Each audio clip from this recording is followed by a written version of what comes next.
You're listening to an Even Greater McHenry County podcast, a show for everyone that highlights people, resources, and cultures in Northern Illinois.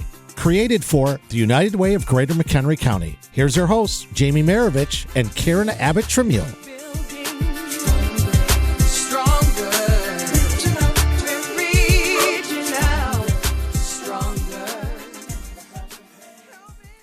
So welcome to an Even Greater McHenry County. I'm here. This is Jamie Marovich from the United Way of Greater McHenry County, and I'm with my co-host, Karen Abbott-Tremule. That's right, Karen Abbott-Tremule.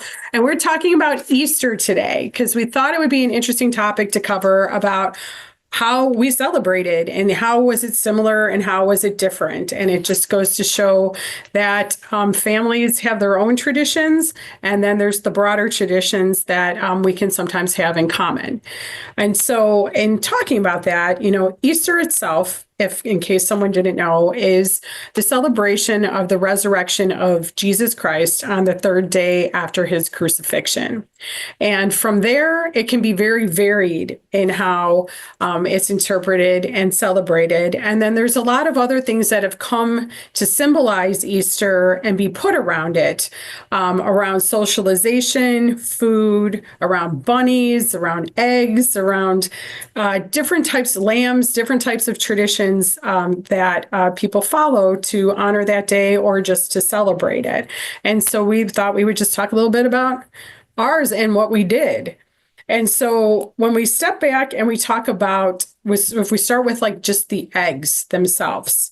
So something I learned, because I'm learning stuff all the time, and this podcast is a great learning experience, actually. Yes, it is. Because it forces me to dig a little bit deeper and look into the things and why I even do what I do with my family. And so decorated eggs were first recorded in the 13th century, all the way back then. And it was because the church at that time prohibited the eating of eggs during Holy Week. But the chickens were still laying the eggs, and so they didn't want the eggs to go to waste. So they were decorated as Holy Week eggs, and symbolically, the egg represented new life emerging from the eggshell. Which really? Yeah. I didn't know that. I did. I had no idea either. Like, thank you, Britannica, from Google. That was where I learned that.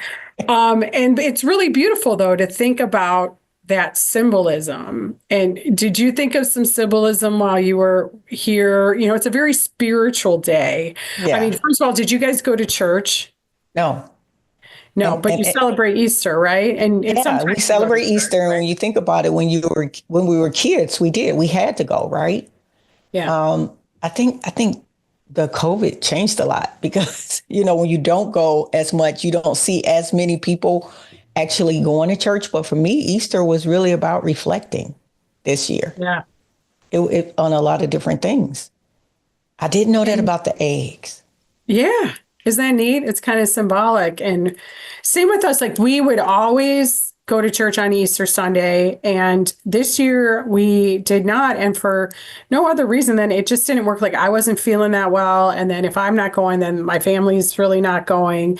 And then, in and of itself, like, my son belongs to a youth group, so he's very spiritual and he's very involved with the church in other ways. He'll go to camps and all that kind of stuff.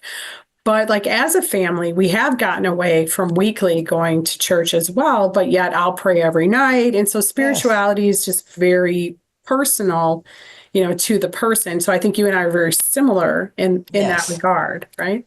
Yes, we are. And that's what it's about. It's about the relationship, right? Yeah. And the meaning, the individual meaning. I think as we grow older, we may do things a little differently. When we were kids, we had to do things a certain way. But I think it has a greater meaning for me now than it probably did even as a kid, because as a kid, I didn't really understand it. And this Easter probably was the first Easter where I didn't cook. I actually didn't do anything. We had a bigger day on that Saturday, on the day before Easter. And we'll get further into that. But I think it just had a different meaning because there's so much going on in the world right now. that it kind of made me pause because it's such a big day, a big spiritual day, a big religious day, a big holiday, that it made me think about a lot of the division that's taking place right now and how we're all feeling spiritually about the spiritual moment that it represents, right?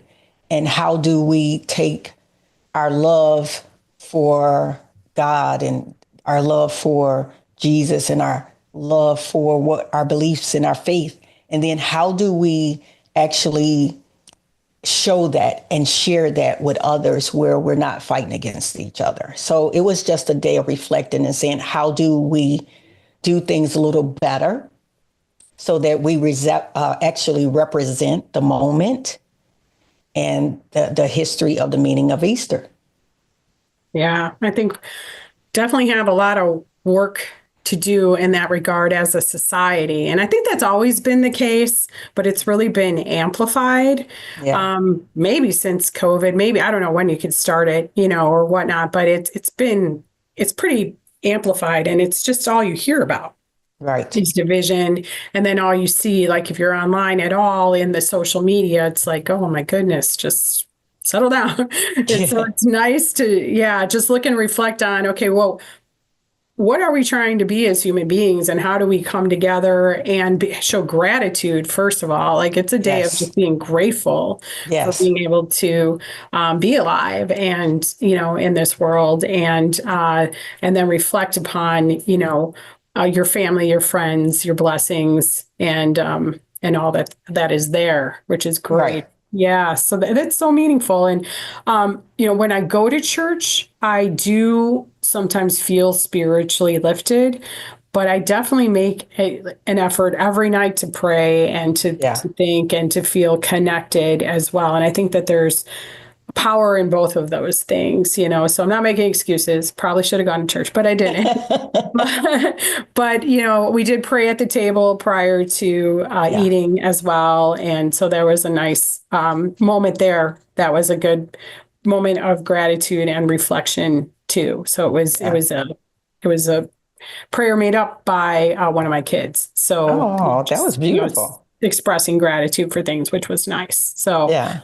So that's great. So they're very similar in that regard. And you always have such amazing insights.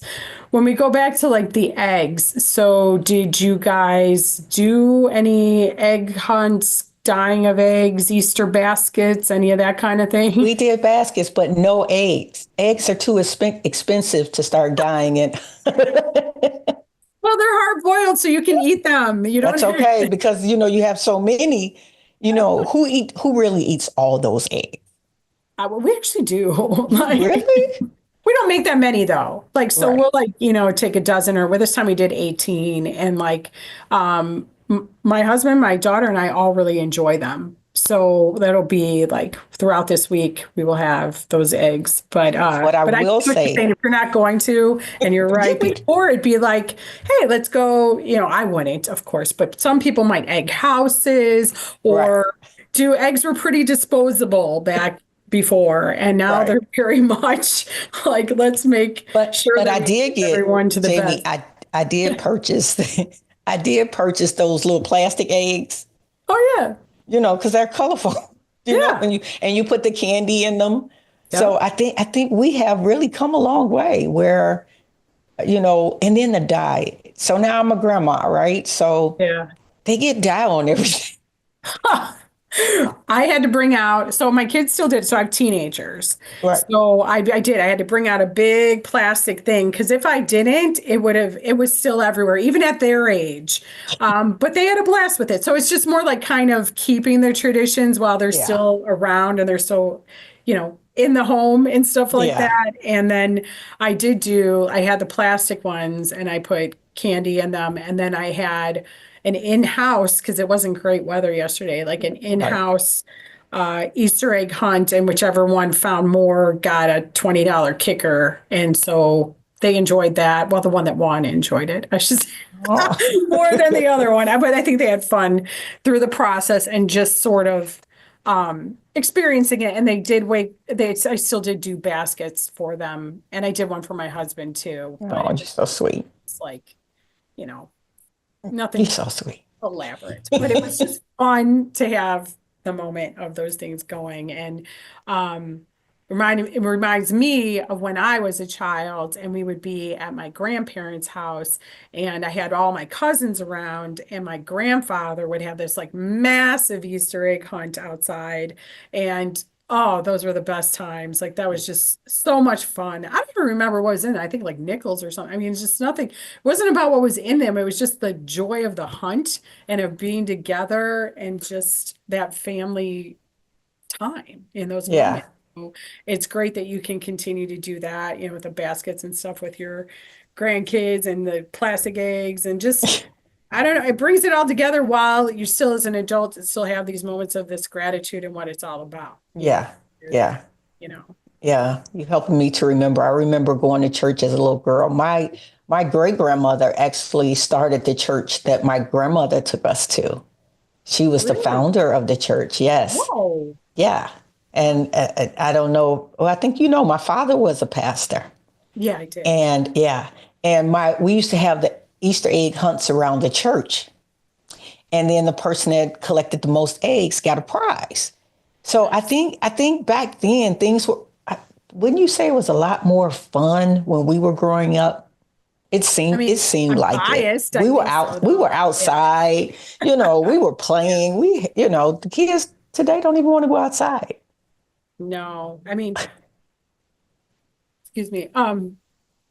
Yeah, it's well, and I mean, even just the drastic difference, like my mom's mom lived next door to her sister, and the other sister lived next door to that, and the other one lived across the street. So like my cousins would come over, but then we would be able to go over and see the great aunts, and then also like their kids and those like second cousins, third cousins, like everybody was around, and you just had this big family experience, and it wasn't hard to do.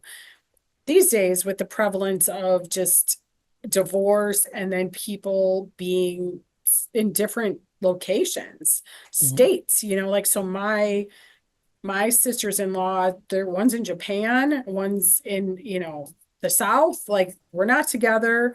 My sister never had kids, so there's no cousins there. So it's like my kids, even if I wanted to, I can't give them the same experience that Yeah. that I had just personally. Now that could be different in different families, but things have shifted. I think there is a lot more kind of, it's not the same where it was more cohesive and simpler when we were Yeah.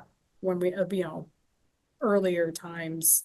It just going back, a couple decades ago, life was very different, and it continues to evolve and change. And so I think it's important that we can keep some of these traditions. Like the hope is that, our children, your grandchildren, and your children continue to want to gather and remember these Yeah. moments, and then incorporate some of the things that we've incorporated, all throughout this time that was special to them, you know, continues to be special for generations to come.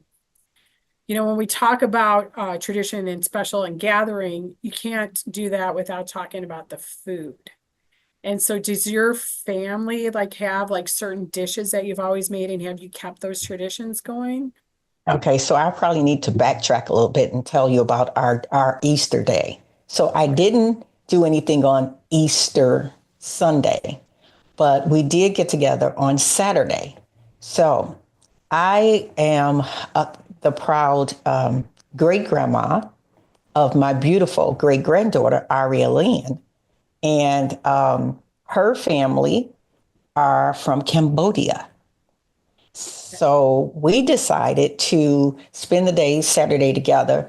And her Lily is Aria's mom. Lily's mother, Saffron, she wanted to cook. She said, "I'm going to cook for Easter." And she cooked the entire meal. So Whoa. I'm a very picky eater. I don't eat a lot of things, right? Yeah. But so I don't eat pork. I don't eat beef. Um, but she made sure there was a lot of chicken dishes. But she had this one dish called tho. And we would look at it and probably say that's a soup, but it's really considered a noodle dish. Jamie, when I say it was phenomenal, and she made papaya salad, she made chicken egg rolls and pork egg rolls, and for the tho, she had chicken tho, pork tho, beef tho. The meals were the seasonings that she added and everything. I sat there and the flavor, the robust flavor that came through this meal, it was so wonderful. The most precious thing about Saturday's experience was bringing two cultures together because they had just completed their Cambodian New Year, April 12th through the 14th. And now we're coming together and they're sharing their experience with their Cambodian New Year and how they do things. And we're talking about Easter and we're talking about two different cultures because we're bringing this beautiful little girl together who's going to share these two different cultures. And they're sharing with us how they, like for me and Gammon, we're the great grandparents. So even Lily's parents, they honor us. It was amazing. And they're like, you are the great grandparents. So we will not call you by your names. They call us Granny and Papa. So, yeah. But the entire experience and the energy and the love really put Resurrection Sunday, because that's what most people in our culture call it, Resurrection Sunday, call it Easter, but Resurrection Sunday because of what it represents. But you got to experience the love. And that's what that sacrifice was all about, right? The sacrifice and the resurrection, right? It was all for one greater purpose, and it was for the love of the people. So bringing these cultures together in love for this one little beautiful little body brought two cultures together, and we're showing and sharing right at a time that you see so many great divides. Yeah. Was refreshing, very refreshing. That's beautiful. And, that's another place where it's like a commonality just really kind of strikes you too. When it's like, when you talk about, you're now like Granny and Papa, is that what you said? Yes. Yeah. That happened in our family too, where, my mom's mom we called her Mum, and that came from my cousin and her pronunciation when she was little. And then my grandpa was Pap, and, on my dad's side, we had Moppy and Poppy, and then Grandma Peggy, and and so those traditions, whether you're Cambodian, you're American, yes, it's very similar, and then you have special names for the elder parents in the family, yes, the matriarch and the patriarch and whatnot, and so that's so beautiful to reflect on, and just how you can come together and integrate, what was done in your family in the past and what is done in her family in the present, and make it all about your family, Yes. Yes. So on Saturday, I recognized that we had 4 generations in the house, and they had 3 generations in the house.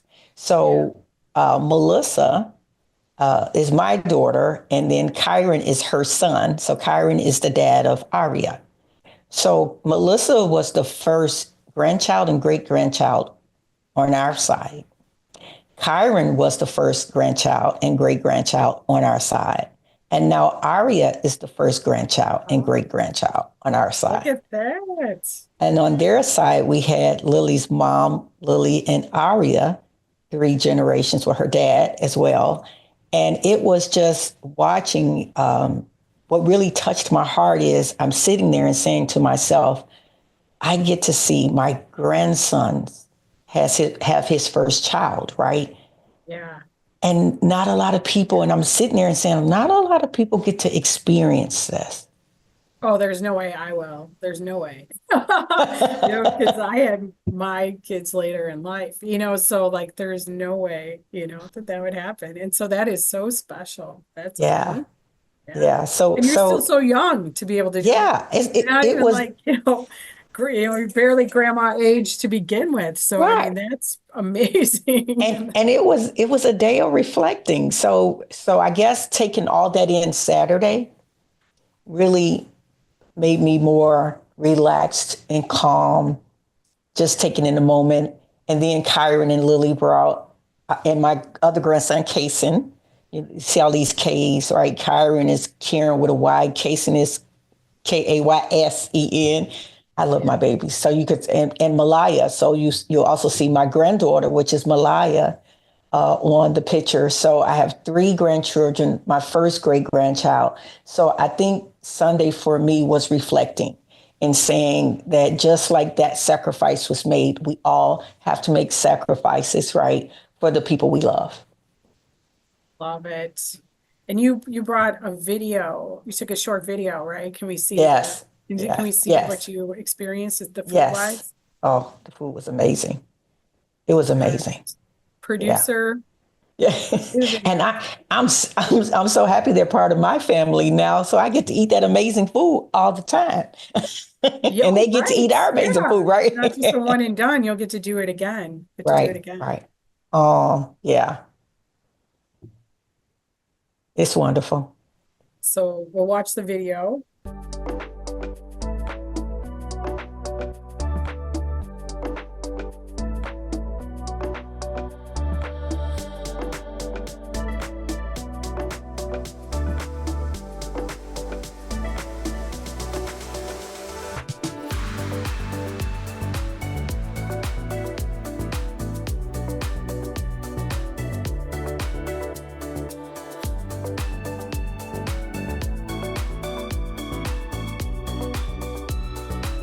Yeah, coming back, I would definitely want to try all of that food.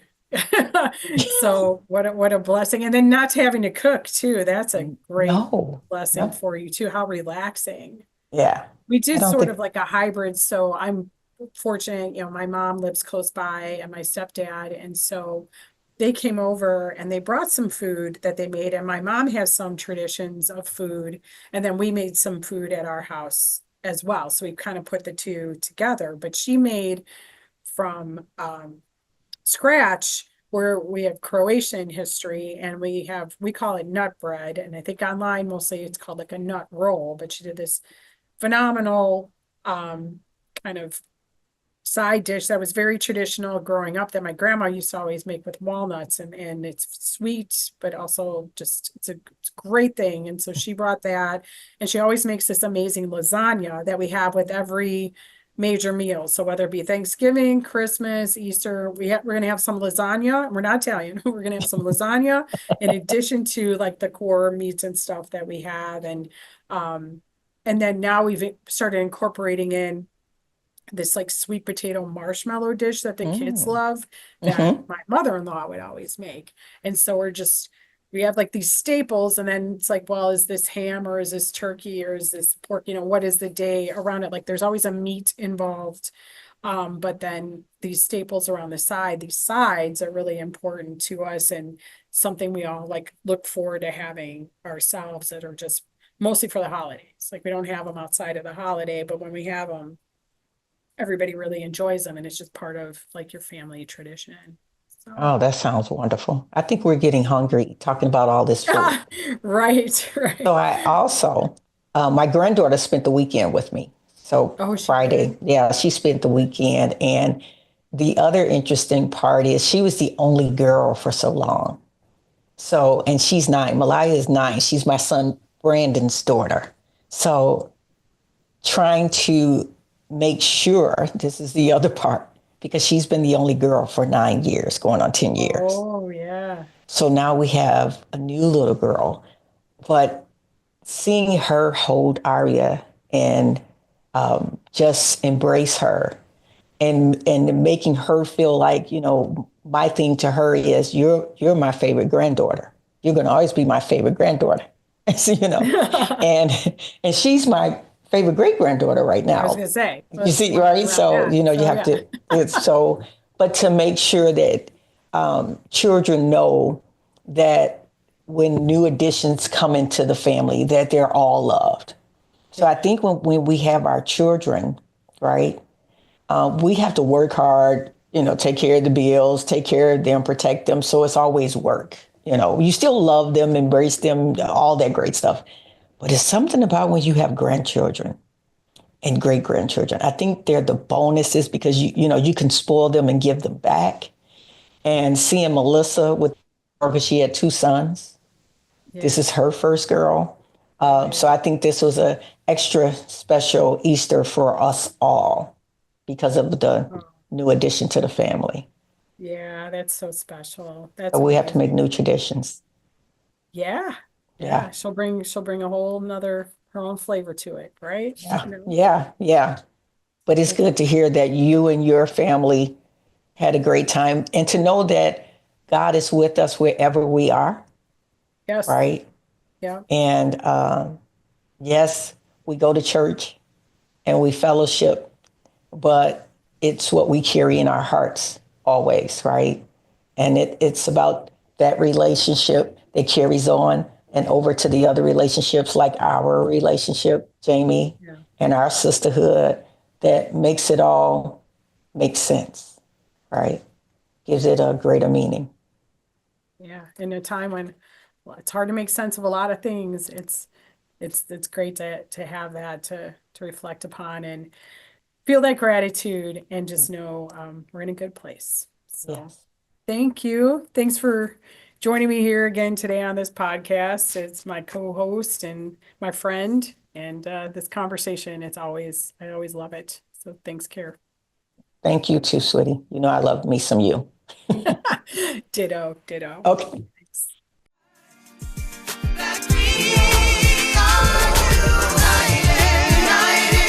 Thank you for tuning into An Even Greater McHenry County. We hope you enjoyed our conversation and found it inspiring. Remember, you can catch more of our shows on all major podcast platforms. And don't forget to follow the United Way of Greater McHenry County on Facebook, Instagram, and LinkedIn for updates and more ways to get involved. If you'd like to make a difference in our community, consider making a donation right now at uwmchenry.org. Together, we can create an even greater McHenry County. Thanks for listening.